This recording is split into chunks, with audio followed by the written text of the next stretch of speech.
Bienvenue sur Africa 24 dans cette nouvelle édition du QG Weekend. Voici les titres de l'actualité. Le verdict est tombé ce 27 octobre dans l'affaire dite des biens mal acquis. Le vice-président de la Guinée équatoriale, Teodoro Nguema Obiang Nguema, a été condamné par la justice française à 3 ans de prison avec sursis. Une décision contestée par la Guinée équatoriale qui parle d'un procès politique. Les prix des carburants et des transports algériens devraient connaître une nouvelle hausse en 2018. Cette augmentation émane du projet de loi de finances 2018 qui prévoit d'instaurer une taxe sur les produits pétroliers. Et la révolution technologique en matière de paiement est en marche au Nigeria. Le mobile banking est en plein essor et a déjà conquis plus de 15% de la population. Nous y reviendrons en détail dans cette édition. Le procès du vice-président de la Guinée équatoriale, Teodoro Nguema Obiang Nguema, a connu son épilogue ce vendredi 27 octobre. Ce dernier a été condamné par la justice française à 3 ans de prison avec sursis et à 30 millions d'euros d'amende avec sursis. Ses biens ont également été saisis. La Guinée équatoriale a déjà annoncé sa volonté de faire appel. Ashley Duprat. Le verdict est tombé ce vendredi 27 octobre 2017. Teodoro Nguema Obiang Nguema, vice-président de la Guinée équatoriale, a été reconnu coupable de blanchiment d'abus de biens sociaux, détournement de fonds publics, abus de confiance et corruption en France. Il écope de 3 ans de prison avec sursis et 30 millions d'euros d'amende avec sursis. Je ne suis pas surpris parce que j'ai suivi certes de loin le procès.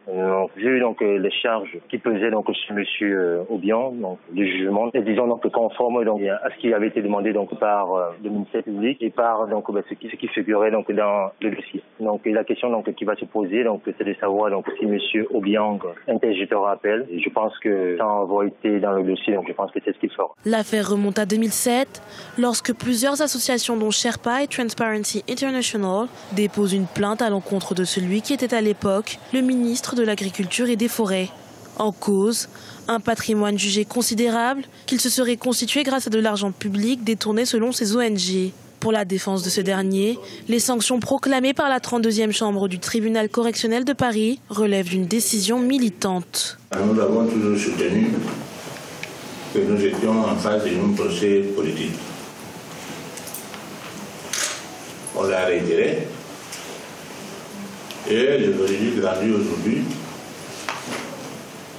à tout ce qu'on peut appeler un imbroglio juridique qui fait en sorte que certains aspects qui relèvent de la souveraineté de l'État équatorien n'ont pas été tenus en considération. Le tribunal a également ordonné la confiscation de l'ensemble des biens saisis, comme requise par le parquet. Pour rappel, Teodoro Nguema Obiang Nguema est le premier dignitaire à être jugé dans le cadre des procédures dites des biens mal acquis, ouvertes en 2010 en France. 34,5%, c'est le taux de participation à l'élection présidentielle bis-kenyane le 26 octobre. Un taux de participation bien loin de celui de l'élection du 8 août, annulé par la Cour suprême qui a avoisiné les 80%. Entre boycott, bureaux de vote fermés et report dans certains comtés, le vote semble s'être déroulé dans la plus grande confusion, ce qui pourrait remettre en question sa crédibilité. Solange Dubois. Près de 19,6 millions de Kenyans étaient appelés aux urnes jeudi 26 octobre. Mais seulement 34,5% ont répondu à l'appel. Malgré le boycott de l'opposition, les partisans traditionnels du président sortant Uhuru Kenyatta ne semblent pas s'être déplacés en masse. Évidemment, c'est illégitime. On n'était pas prêts. Depuis plusieurs semaines maintenant, l'opposition proteste contre l'absence de changement au sein de la commission électorale. Il y a même le président de la commission électorale, M. Chebukati, qui a confirmé il y a quelques jours que les mêmes erreurs allaient se reproduire. Donc les gens ont bien compris que ça ne servait à rien. Jusqu'à la dernière minute, le chef de la Cour suprême, David Maraga, aura tenté d'éviter le naufrage après une annulation de l'élection du 8 août dernier annonçant la victoire d'Ouro Kenyatta. Il avait ordonné l'organisation d'un nouveau vote ce jeudi 26 octobre. Mais suite à des irrégularités dans la transmission des précédents résultats, le leader de l'opposition NASA, Raila Odinga, avait alors décidé de retirer sa candidature. Il a donné la chance à son challenger maintenant vraiment de gagner en toute tranquillité. Parce que même si le score et le taux de participation est faible, de toutes les façons, c'est celui qui a gagné, c'est celui qui a accepté d'aller aux élections. Et la Cour encore a donné la chance aux autres petits candidats de participer. Tout cela donne une petite légitimité également à son challenger. Après 2 longs mois de chambardement politique et institutionnel, le Kenya va enfin être fixé sur son sort. Mais la crédibilité du scrutin est d'ores et déjà remise en cause. Un appel à la résistance a été lancé par l'opposant Raila Odinga. À ses fidèles, il plaide également pour l'organisation d'une nouvelle élection dans les 3 mois à venir.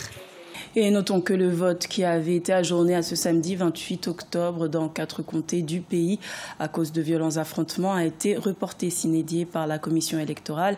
Cette dernière justifie ce report par la forte tension qui règne dans ces 4 comtés de l'ouest du pays.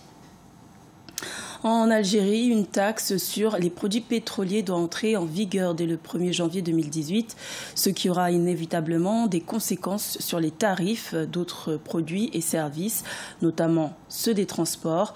En 2 ans, les prix du carburant ont pratiquement doublé, ce qui a inévitablement des conséquences sur le panier des consommateurs. Corinne Kandem. Vers une augmentation de 100% des tarifs des transports en Algérie. C'est l'annonce faite par le président du syndicat national des transporteurs privés, Hossein Bounekaba. En effet, l'annonce d'une probable hausse des prix du carburant a créé le mécontentement au sein des syndicats de transport. Si le gouvernement ne répond pas à leurs propositions, cette mesure qui s'avère inévitable sera effective dès janvier 2018. Les prix des transports seront revus à la hausse et c'est les démunis qui vont en pâtir. Ce n'est pas une solution. En tant que chauffeur de taxi, augmenter nos prix ne nous arrange pas, mais nous n'avons pas le choix. En effet, le texte de projet de loi de finances de l'année 2018 comporte certaines augmentations de taxes, dont la taxe sur les produits pétroliers, à savoir le gasoil, l'essence et le sans-plomb. Augmentation qui serait donc la 3e appliquée dans la catégorie des produits pétroliers après celle de 2016 et 2017. Le nouveau projet de loi de finances en Algérie qui fixe le budget de l'État pour l'exercice 2018 à venir à la hausse peut se justifier de mon point de vue. Parce qu'en fait, il importe de dire que le prix du baril du pétrole a plongé depuis 2014, mais il était allé tellement bas qu'il a frôlé $30. Et vous savez, l'Algérie fait partie du top 3 des grands producteurs de pétrole en Afrique. Vu, c'est logique que les pouvoirs publics aient pu envisager pour l'exercice à venir de fixer le budget à la hausse. En 2 années, les prix des carburants ont pratiquement doublé en Algérie. En ce sens, il faudra s'attendre à une augmentation substantielle des tarifs des compagnies aériennes également. Ces augmentations toucheront aussi les produits alimentaires, notamment agricoles en 2018. Le mobile banking a révolutionné les instruments de paiement en Afrique. Au Nigeria, ce moyen de paiement a déjà conquis près de 29 millions d'utilisateurs, soit plus de 15% de la population. Mais même si ce secteur est en pleine croissance, il faut noter que 80% des transactions enregistrées se font encore en espèces. Deogracias Podo. Le Nigeria enregistre des avancées remarquables dans le secteur du mobile banking. Le pays compte à ce jour plus de 29 millions d'utilisateurs qui ont opté pour les transactions financières via leur smartphone. D'après les statistiques officielles, plus d'1,5 milliard de dollars ont été transférés entre janvier et juin 2017, soit une hausse de 51,3% par rapport aux données enregistrées au terme du dernier semestre 2016. La hausse du mobile banking dans nos pays africains est justifiée par un phénomène donc de faible bancarisation des populations qui sont à la recherche d'outils innovants pour les échanges, ce qui a permis donc aux opérateurs de téléphonie de se faire une place au sein de cette population qui exprime de fortes attentes en termes de services financiers. Les transactions d'argent via le mobile sont en hausse de 189% comparé à celles du premier semestre 2016. Malgré le fait que le pays regorge près d'une trentaine d'institutions bancaires, la plupart des analystes déplorent toujours le manque de pénétration financière face à la demande sans cesse grandissante. Le Nigeria, en tant que première puissance économique du continent, veut mener la révolution technologique en matière de paiement électronique. Les autorités veulent surtout faire mieux que le Kenya et d'autres rivaux des marchés émergents. Pour venir à un pays comme le Nigeria, c'est quand même une cinquantaine de millions d'abonnés GSM. Peut-être que la taille du pays ou alors les opérateurs sur place ne sont pas pris tôt. Mais quand on connaît le potentiel du Nigeria et sa population et le dynamisme de son économie, le mobile banking n'est pas une concurrence ou une menace pour les banques. C'est aux banques de s'adapter parce que c'est un phénomène d'innovation. Le monde tend à être digitalisé. Et les banques aujourd'hui doivent d'avoir des services qui suivent. Le Nigeria, qui compte près de 200 millions d'habitants en 2017, a renoué avec la croissance au deuxième trimestre de l'année 2017 avec un taux de 0,55% selon les chiffres officiels. De quoi nourrir davantage d'espoir des partisans du numérique. Et même si le nombre des opérations a légèrement chuté à 24,1 millions ces derniers mois, cela reste en dessous des 23 millions de transactions enregistrées au deuxième semestre 2015 pour seulement 250 milliards de naira de valeur échangée. Ce journal a été réalisé par l'ensemble de la rédaction. Merci de votre fidélité. Retrouvez dans un instant une nouvelle édition de l'information sur Africa 24.